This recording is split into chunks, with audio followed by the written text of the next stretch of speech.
गम गणपतये नमः।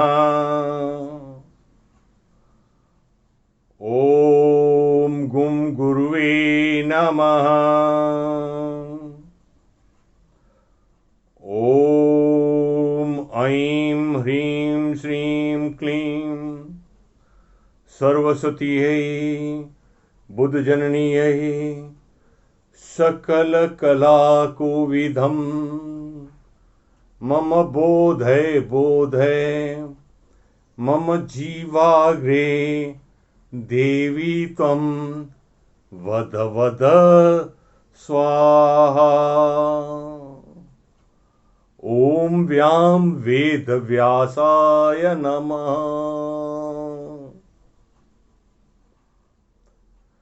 श्रीकृष्णाय नमः। गोपीजनवल्लभाय नमः। वल्लभाधीशाय नमः। ओम क्लीं कृष्णाय गोविंदाय गोपीजनवल्लभाय नमः।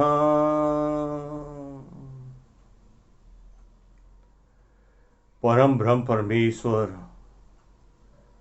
मुझे शक्ति दो कि मैं आपके पावन अधिक मास के चौथे दिन की कथा को अपने शब्द दे सकूं। देव, मेरी वाणी में मां सरस्वती स्वयं प्रकट हो, वो ही आपके गुणगान करने में सक्षम है। देवी भक्ति, आप पधारो, इस कथा में समाहित हो जाओ। ये ज्ञान तुम्हारा भी स्वागत है।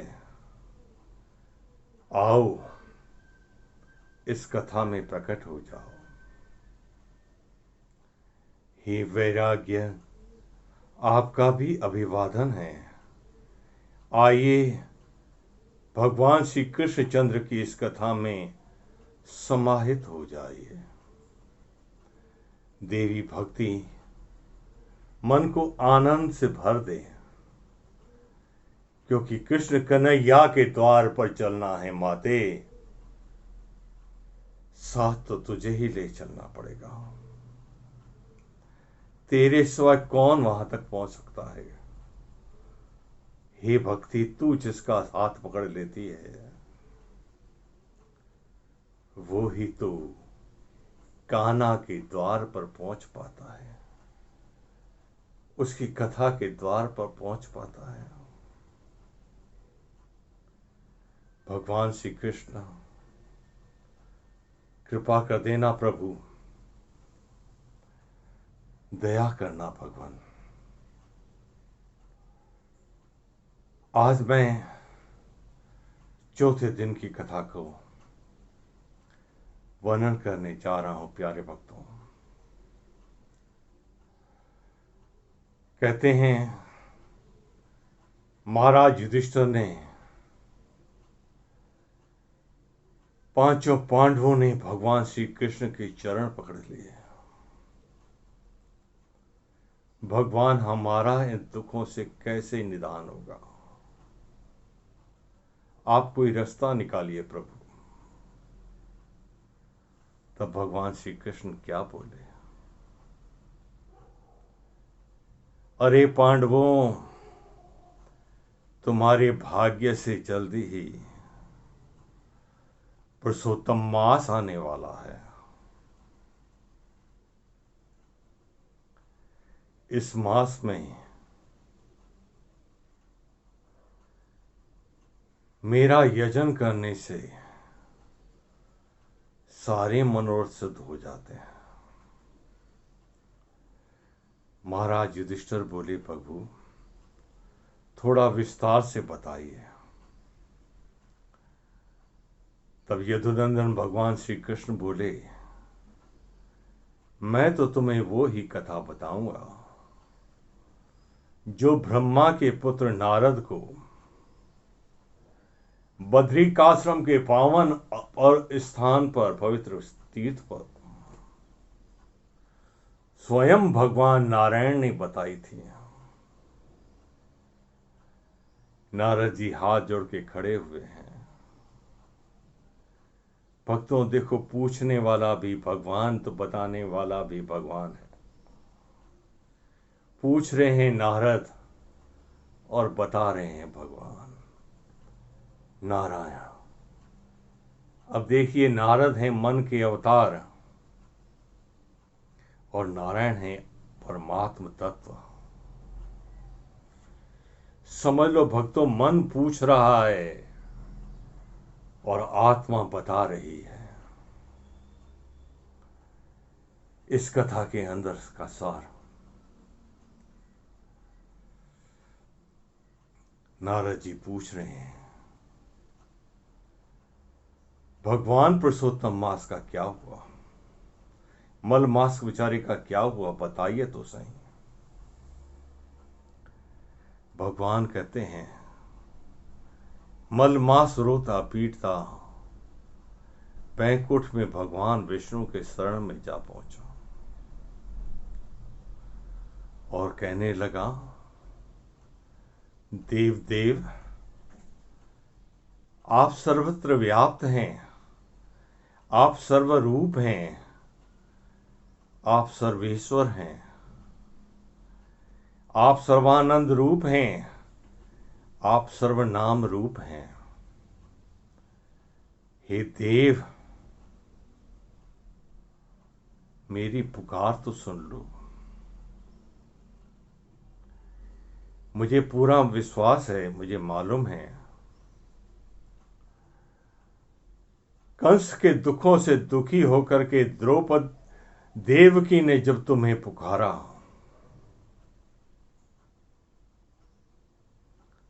तब तूने ही उसे दुखों से मुक्त किया था ना भगवान। तुम ही उसके पुत्र बन करके आए थे ना। फिर मेरी बारी विलंब क्यों? मैं ही कौन सा गलत हूं प्रभु?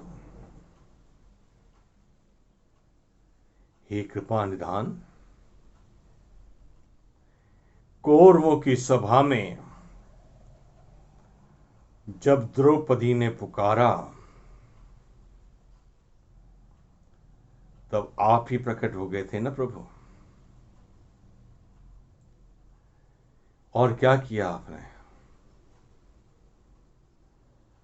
100 हाथियों का सा बल रखने वाला दुशासन थक गया, पर प्रभु द्रौपदी के शरीर से वस्त्र कम नहीं हुआ।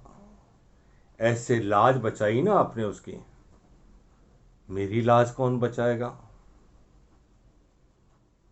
वो भी तो आप ही को बचानी है प्रभु। प्रभु, जब कालिय नाग के कारण यमुना जी का जल विषैला हो गया, उसे पी करके गो और गोपों और गोपियों के प्राण जाने लगे, तब आप ही ने कालिय नाग का मर्दन कर उसे वहां से प्रस्थान होने की आज्ञा दे दी। यमुना जी के जल को सबके पीने के योग्य आप ही ने बनाया ना भगवान। जब सरकंडों के वन में भयंकर आग लग गई, गोप बालक जलने लगे, त्राही त्राही करने लगे, तब उस आग को आप ही पी गए थे ना भगवान। वो आप ही थे ना जिन्होंने उस आग को पी लिया। फिर मेरे अंदर जो आग लगी है उसे कौन पिएगा बताओ प्रभु? उसे भी तो आप ही को पीना है ना। उसका पान भी तो आप ही को करना है ना प्रभु। हे नारायण, जब गज को ग्राह ने पकड़ लिया, बताओ कौन गया उसे छुड़ाने? कोई देवता गया? कोई नहीं गया प्रभु। तब भी आप ही प्रकट हो गए थे और आपने ग्राह को काट दिया और गज को मुक्त कर दिया। भगवान, आज मुझे कौन मुक्त करेगा? मुझे भी तो आप ही को मुक्त करना है, इस तकलीफों से, मुसीबतों से, पापों से, जिनसे मैं झगड़ा गया हूं, परिस्थितियों से। इनसे मुझे कौन मुक्त करेगा? आप ही को करना है ना। देव देव क्यों बोलते हो? ये भी आप ही को करना है। शरण में आए हुए को आप कब त्यागते हो देव? आप तो जब देते हो तब लेने वाले का मान भी नहीं करने देते, उसे बताते भी नहीं हो कि मैंने तुझे क्या दिया है। देखो ना प्रभु, सुदामा आया था ना मांगने के लिए, झोली फैलाई थी ना उसने आपके दरवाजे पर ऐसे।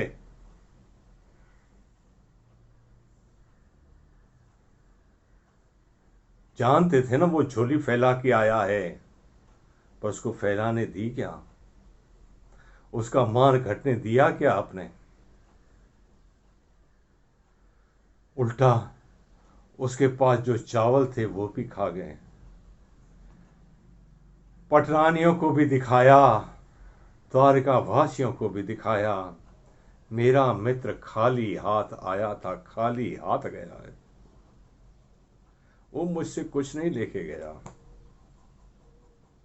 पर प्रभु, जब वो अपने घर पहुंचा तो उसे क्या नहीं मिला बताओ?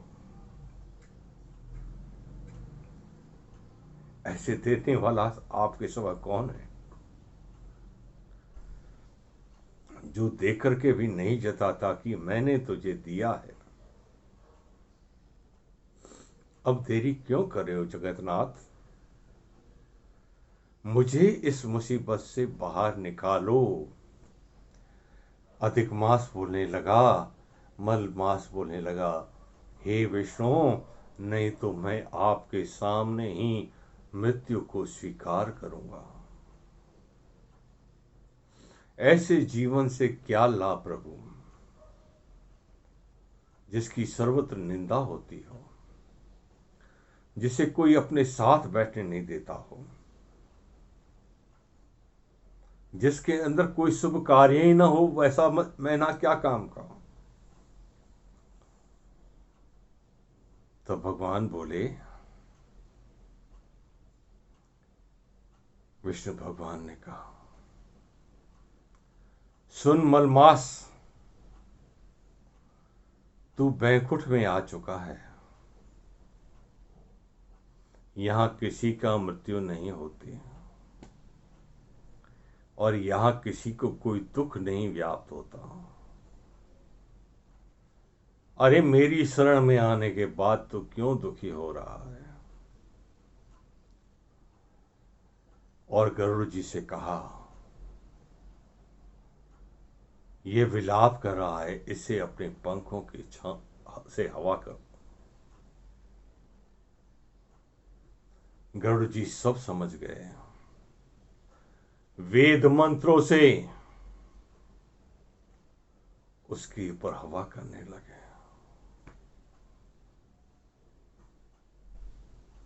अब तो अधिक मास वेद पुरुष होने लगा हो गया। और भगवान विष्णु ने उसे कहा, चलो अब मेरे साथ।